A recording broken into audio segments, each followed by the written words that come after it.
We're rolling on today here on the Struggle Bus on 95 and 96.1 The Rock, and joining us, the actor John Cho. Here's our. Thanks for taking some time out of your day this morning, John, to tell us about the new season of The Exorcist. It premieres tonight at 8. What can we expect? First off, thanks for having me.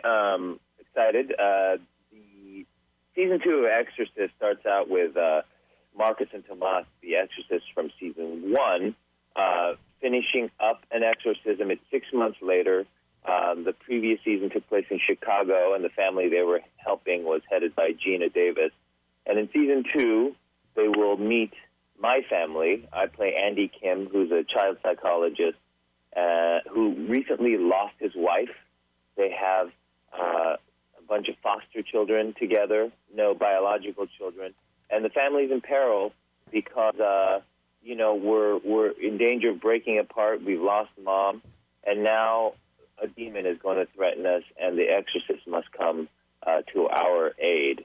And it's going to get real scary, messy, and bloody.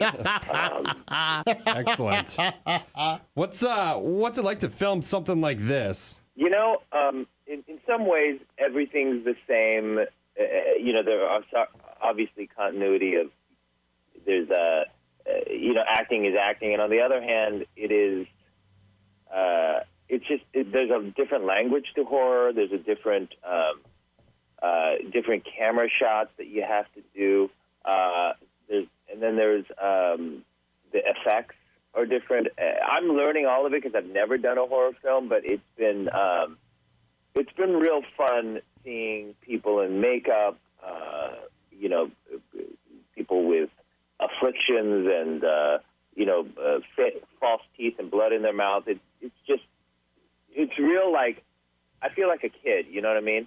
On Halloween and playing with my friends. It's been really great. Well, and I'm glad you mentioned it because you said there's a different feel to everything with horror, and I couldn't agree more. The idea of an exorcism obviously is a scary one, but yet we all watch TV shows and movies that'll freak us out. What do you think that makes people attracted to being on the edge of their seat and scared?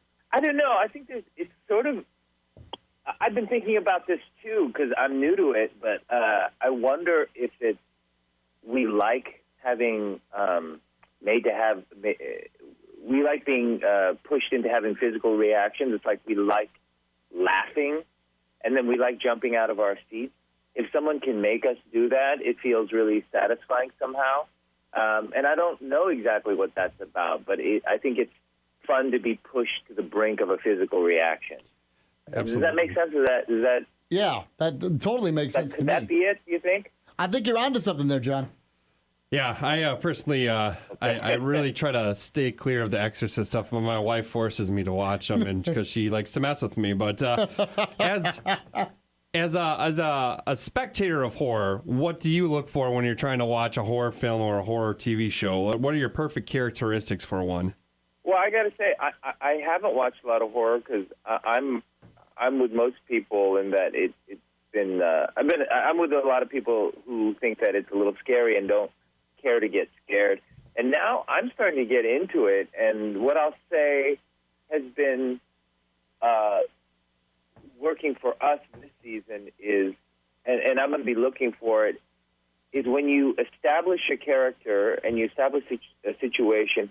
I like the slow burn, and I'm thinking of movies like The Shining, where you establish things for a little longer than you think you need to, sure, so that it lulls you into complacency, and then we pounce on you.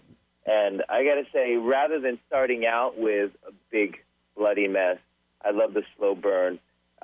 We somehow managed to do both in the season premiere tonight, so that we're slow burning the family, and the Exorcist, played by Ben Daniels and Alfonso Herrera. They're James Bond style finishing up an exorcism, so we're getting both the slow burn and the action tonight. We cheated a little bit, but I got to say that establishing of the characters so that you care for them is really, I think, the key to making the fright stuff work later on. Makes a lot of sense. I love the suspense stuff as well.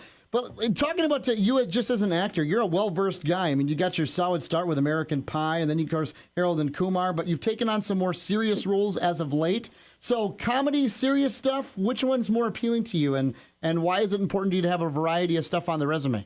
Well, I think less about the resume and more about what I want to do in the moment. And, I got to say, it's been kind of heavy doing this show, and I've been sitting around going, you know what, I need to do a slapstick comedy next. I need to slip on some banana peels and, and do some barf gags and fart jokes, because I'm getting down from this world that I've been in. I just like to jump around, and I'm just being selfish. That's really what it comes down to. That's awesome, and you have the ability to definitely be selfish for sure. Yeah, Harold and Kumar. I didn't even know White Castle existed until I saw Harold and Kumar, and then I realized it was a real thing. And that was I don't know how old I was. I was pretty young yet, but I made my dad take me to White Castle after. So thank you. You better be introducing me to that world. You better be getting free White Castle for life, I think. White Castle owes you. That's all I'm saying. You're welcome. They do owe me, man. No, I owe them. I didn't know White Castle either. I'm a California kid, and read the script, and I thought it was a mythical place. I thought they made it up for the movie, but as it turns out, they're real. And it's majestic. What projects do you have coming up in the future here? I've got a movie out right now that I'd love to plug. It's called Columbus. It's a feature, an independent feature, it's maybe I think it's my best work, and it's called.